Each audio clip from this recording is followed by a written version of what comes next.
Baik, Assalamualaikum warahmatullahi wabarakatuh.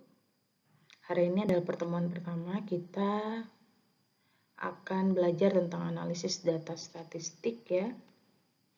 Jadi kan sudah masuk ke statistik nih, manfaatnya apa statistik ini? Nanti statistik akan kalian gunakan dalam penulisan tugas akhir. Apalagi kalian adalah D4 ya, berarti kebanyakan menggunakan statistik, bukan produk lagi gitu ya. Gimana caranya? Nanti akan kita pelajari di sini. Jadi silakan dipahami dengan baik supaya nanti ketika penulisan tugas akhir itu tidak akan mengalami kendala karena kalian sudah paham semua tentang menganalisis data statistik ini ya. Oke.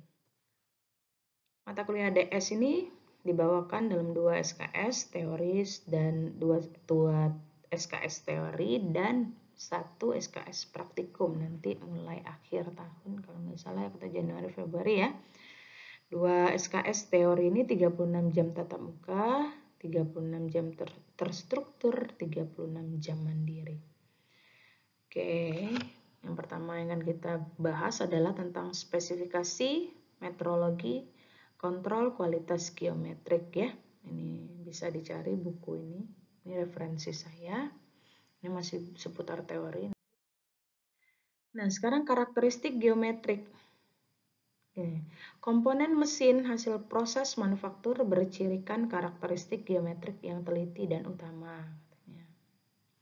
Karakteristik geometrik tersebut meliputi apa? Dimensi, bentuk, dan kekasaran permukaan. Contohnya apa? Banyak nih, poros engkol, bantalan luncur, besarnya kelonggaran. Itu semua adalah contoh dari karakteristik geometrik. Nah, berikutnya adalah pemahaman karakteristik geometrik. Contoh tadi kan, kelonggaran atau celah antara dua elemen mesin itu bergantung pada fungsi dan geometrik kedua elemen mesin tersebut. Jadi nanti nih lihat nih panahannya. Jadi bagian fungsi dan geometrik itu saling berkaitan, tidak bisa terpisahkan satu sama lainnya ya. Ini contoh karakteristik geometrik nih, lihat nih engsel ini. Ini harus tepat kekasarannya, ukuran ini diameternya berapa. Karena ketika ini tidak tepat ya, tidak sesuai, maka akan terjadi apa nih? Dol atau ausnya ini tidak bisa berfungsi dengan baik. Ini juga nih, dia harus tepat sekali ukurannya. Kekasarannya harus tepat, ukuran harus tepat, sehingga mesin atau elemen mesin itu bisa berfungsi dengan baik ya. Oke, karakteristik geometrik komponen mesin berpengaruh terhadap fungsi mesin tadi. Jadi semua harus didesain dengan sangat baik ya. Pada tahap desain, karakteristik geometrik dituangkan dalam bentuk gambar teknik. Pada tahap proses manufaktur, operator membuat produk sesuai dengan tuntutan pada gambar teknik. Berarti ketika kita bikin gambar teknik itu harus sesuai ukurannya, gimana, bentuknya, dimensinya itu harus tepat. Sehingga nanti operator yang bikinnya itu juga akan tidak mengalami kesulitan ya. Sehingga apa yang diharapkan oleh yang menggambar terhadap mesin atau produk yang dibuat itu tidak berbeda atau harus tepat ya. Ini selanjutnya ada karakteristik geometris poros dan lubang. Ini contohnya saja ya. Bisa dilihat. Ini metrologi poros dan lubang. Ini pasti kalian sudah apa ya? Sudah khas sekali dengan berbagai macam ini ya. Ukuran dasar atau basic size ya, ini merupakan dimensi atau ukuran nominal suatu objek ukur yang secara teoritis tidak memiliki harga batas atau toleransi kalau ukuran dasar.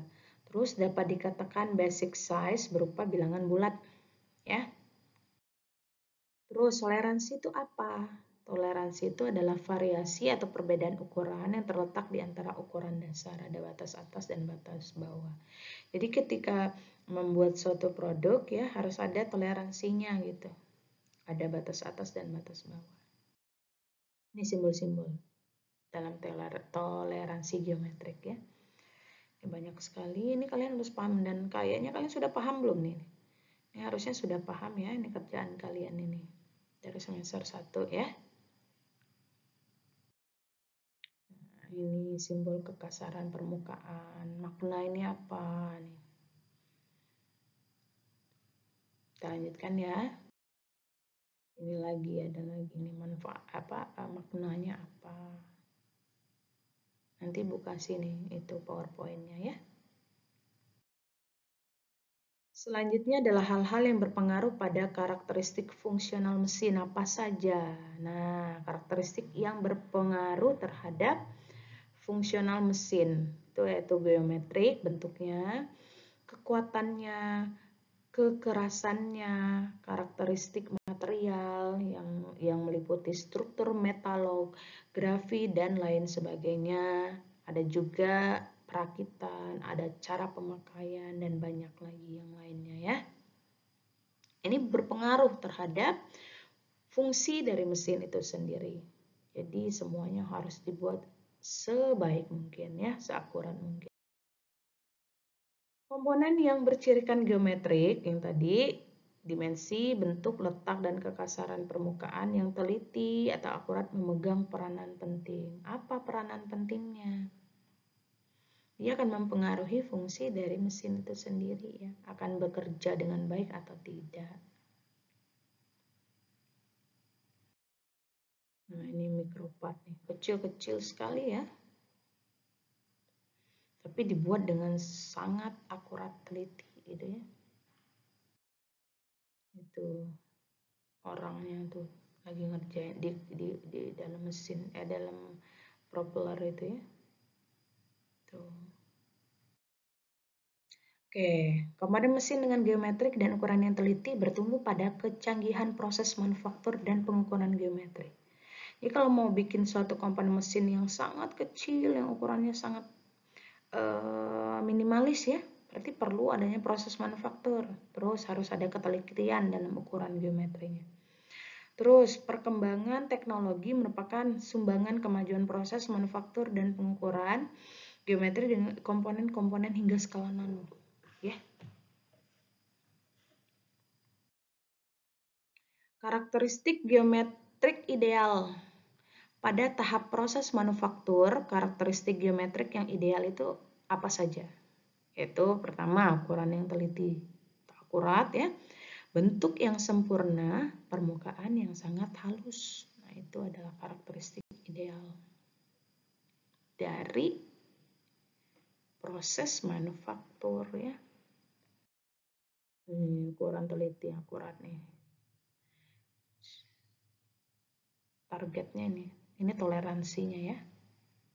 Boleh lebih kurang dari 50 atau lebih besar dari 50 ini sebesar 0,02. Yang paling akurat ini, kalau ini boleh nggak? Boleh, karena apa?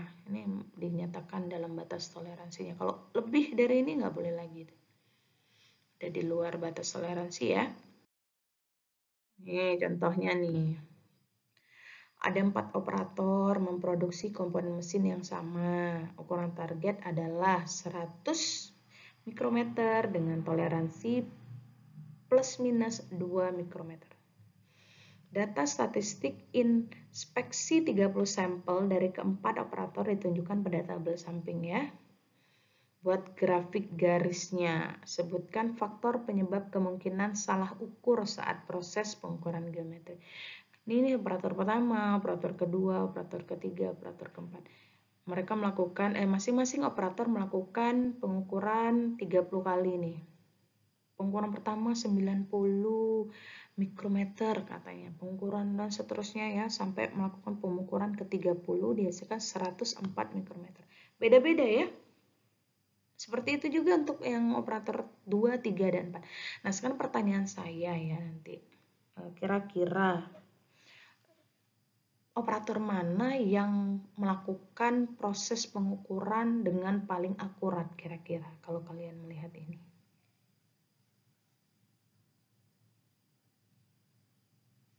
Yang mana ayo? Bisa disimpulkan sendiri nanti ya kira-kira yang mana. Nah ini presisi berkaitan dengan ketepatan, akurasi itu bertepatan dengan ketelitian. Nih kayak gini nih. Kalau seandainya data pengukuran tadi berada di seputar ini, artinya apa? Dia tidak tepat dan tidak teliti. Yang ini adalah targetnya misalnya kan. Yang ini hasil pengukurannya jauh sekali ya. Nah, kalau yang ini nih, yang tengah target nih, ternyata hasil pengukurannya ada di seputar ini. Artinya apa? Menggambarkan tidak tepat tapi teliti katanya. Karena dia seputar ini ya. Berarti nanti kita bahas kenapanya ya. Nah, yang ketiga, dia tetap ada di situ nih. Di seputar angka tertentu ya. Tapi jauh sekali dengan yang ditargetkan ya. Yang keempat, lihat nih, dia tepat berada di target dan hasil pengukurannya menyebar di situlah. Berarti angkanya seputar angka itulah ya. Yang ini adalah tepat dan teliti. Nah, ini harus kalian pahami nih maknanya ya. Ini dalam bentuk grafis, dilihat. Ini untuk yang gambar ini, yang kedua yang ini, ketiga ini, dan keempat adalah ini ya. Yang paling bagus yang mana? Yang tepat dan teliti. Nah, presisi tentang ketepatan artinya di sekitar angka tertentu. Bisa saja bukan pada target yang ditetapkan ya. Tepat identik dengan stabil nih. Stabil dia melakukan pengukuran tapi tidak sesuai dengan target ya. Presisi ini adalah kesesuaian di antara beberapa data pengukuran yang sama dan dilakukan secara berulang. Didefinisikan juga sebagai kedekatan atau closeness pembacaan ukuran terhadap harga standar ya. Nah, sekarang perbedaan hasil pengukuran dengan standarnya disebut apa? Disebut dengan kesalahan sistem atau systematic error. Yang kedua, akurat. Ketelitian. Teliti itu yang seperti apa? Ketelitian itu, teliti itu di sekitar angka target yang ditetapkan ya. Teliti berarti melakukan pengukuran dengan teliti. Tingkat kedekatan nilai ukuran terhadap nilai sebenarnya nih. Itu besar ya, targetnya bagus ya. Kesalahan rambang, selisih harga rata dengan batas selang kepercayaan yang dihitung dalam analisis statistika. Tuh, ada kesalahan rambang, ada kesalahan statistik. Kalau kesalahan statistik adalah selisih antara harga rata dengan harga titik tengah sasaran atau target. Faktornya apa? Nah, sekarang ketepatan, ketidaktelitian itu penyebabnya apa? Yang pertama bisa dari penyimpangan alat ukur. Misalnya alat ukurnya sudah tidak berfungsi dengan baik ya, sudah lama, sudah usang gitu ya. Ternyata ada penyimpangan di situ. Jadi tidak apa istilahnya, kalau timbangan itu tidak nol lagi ya awalnya, seperti itu. Penyimpangan benda ukur yang kedua, penyimpangan posisi pengukuran. Ternyata posisi ngukur juga berpengaruh ya, hati-hati. Penyimpangan karena lingkungan, misalnya apa? Silau, ada matahari pas ngukur kan, matanya sipit sebelah misalnya. Karena silau tadi maksud saya. Penyimpangan karena operator, misalnya cara mengukur operator itu kurang tepat dan sebagainya. Faktor-faktor ini yang menyebab proses pengukuran itu bisa tidak teliti atau tidak tepat ya. Nah, alat ukur, tera teliti, perlu diberikan pada alat ukur. Keausan bidang kontak, posisi tidak nol. Nah ini, ketelitian alat ukur. Kalau ketelitian benda ukur ini dilihat dari mana? Deformasi benda ukur akibat sifat elastisitas bahan dalam hal pengukuran geometrik yang cermat menjadi begitu pentingnya ya. Posisi pengukuran tadi, nah lihat nih, garis ukur harus berimpit. Kalau kalian pakai mikrometer skrup atau penjangka sorong itu harus berimpit dengan garis dimensi ya. Jika prinsip tersebut tidak diterapkan, maka penyimpangan sudut akan terjadi dan hasil pengukuran akan lebih besar dari dimensi yang sebenarnya. Oke, ini dinamakan apa? Kesalahan kosinus. Nih, kesalahan kosinus, lihat nih. Ada terjadi penyimpangan ya, sudut yang dibentuknya tidak tepat. Paham ya? Kisahnya dari faktor lingkungan itu apa saja? Kebersihan, kebisingan, cahaya, temperatur. Contohnya kayak gimana? Misalnya tempat prakteknya itu kurang bersih, mungkin mempengaruhi si operator gitu kan, tidak nyaman atau seperti apa. Kebisingan juga membuat tidak fokus. Cahaya seperti yang Ibu bilang tadi, silau ataupun terlalu gelap atau terlalu terang itu berpengaruh. Temperatur juga dingin misalnya atau terlalu panas tentu saja mempengaruhi tingkat kefokusan dari yang mengukur ya. Operator tadi cara mengukur. Nah, harus tepat. Keahlian, kemampuan mengukurnya, karakternya, teliti nggak orangnya, itu kan mempengaruhi hasil pengukuran ya. Dengan demikian orang yang melakukan inspeksi atau pengukuran harus apa? Memiliki pengalaman praktik dan pengetahuan teoretik, memiliki pengetahuan tentang alat ukur, tahu kemungkinan letak sumber penyimpangan dan cara mengatasinya, sadar bahwa hasil pengukuran merupakan tanggung jawabnya. Berarti dia akan melakukan pengukuran seteliti mungkin karena dia menyadari bahwa hasil pengukuran itu nanti harus dipertanggungjawabkan ya ketepatannya. Nah, mampukah membuat komponen dengan karakteristik geometri yang ideal? Mampu, tapi apa yang harus dilihat atau difokuskan? Yaitu pada proses manufaktur kemungkinan akan terjadi penyimpangan nih. Sebabnya apa? Penyetelan mesin perkakas, pengukuran geometri produk, gerakan mesin perkakas, keausan pahat, perubahan temperatur, besar gaya pemotongan. Nah, hal-hal seperti ini yang harus diperhatikan dengan teliti supaya kita bisa membuat komponen dengan karakteristik geometrik yang ideal ya. Toleransi tadi, ada toleransi dari pengukuran. Produk yang dihasilkan dari proses produksi mempunyai ragam atau variasi kan. Proses duplikasi produk dengan sempurna tidak akan dicapai, melainkan hanya mungkin dihasilkan produk yang berbeda karakteristiknya. Hal ini menuntut perancang produk mempunyai kesadaran bahwa suatu toleransi harus diperhitungkan. Kayak tadi ada toleransi yang istilah toleransi ini apa ya? Kesalahan yang paling diterima gitu ya.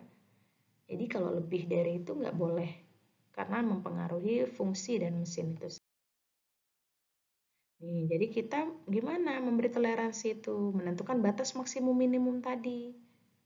Ya, dalam hal apa? Ukuran, bentuk, posisi, serta kekasaran permukaan produk. Harus ada toleransi dalam proses manufaktur ya. Karena ada faktor-faktor tadi yang menyebabkan penyimpangan terjadi. Toleransi itu perbedaan ukuran antara dua harga batas di mana batas geometrik komponen harus terletak. Memberikan batas maksimum minimum. Caranya ya. Nih, spesifikasi geometrik kayak gini. Gambar teknik harus jelas dimengerti oleh semua orang. Lambang-lambang yang digunakan harus dipahami gitu ya. Jadi penggambar yang satu dengan penggambar yang kedua memiliki standar yang sama, jadi pemahaman yang sama. Jangan sampai gambar yang dibuat oleh si A dibaca oleh B dengan berbeda, artinya itu tidak jelas dan tidak dimengerti ya. Spesifikasi geometrik mencakup apa saja, ada dimensi, ada bentuk, ada posisi, dan kekasaran permukaan. Apa semua bentuk ukuran kekasaran setiap bagian produk merupakan hal yang utama? Nah, coba dipikirin ya. Penting nggak sebenarnya komponen ini? Pemeriksaan kualitas. Pada tahap ini diperlukan penguasaan metrologi geometrik. Metrologi geometrik ini apa? Nih, ilmu dan teknologi untuk melakukan pengukuran karakteristik geometrik suatu komponen dengan alat dan cara yang cocok sedemikian rupa sehingga data pengukuran dan analisis datanya menghasilkan harga yang dianggap paling ideal, paling dekat dengan ukuran geometri yang sesungguhnya. Mutu apa? Menurut ahli, standar itu termasuk ke dalam acuan baku ya. Korelasi, hubungan mutu dan karakteristik geometrik apa? Karakteristik geometrik merupakan salah satu acuan yang dibakukan pada sebuah desain produk dan tertuang dalam gambar teknik. Pemeriksaan kualitas produk adalah melakukan pengukuran karakteristik produk dan membandingkannya dengan acuan yang dibakukan. Dicek lagi ya. Baik, sampai di sini untuk pertemuan pertama. Silakan dipahami materinya. Silakan ditanyakan jika ada yang tidak dipahami ya. Nanti akan kita lanjutkan pada pertemuan kedua nanti. Masih tentang ini ya, teori lagi ya. Nanti setelah itu kita baru hitung-hitungan. Terima kasih atas perhatiannya. Assalamualaikum warahmatullahi wabarakatuh.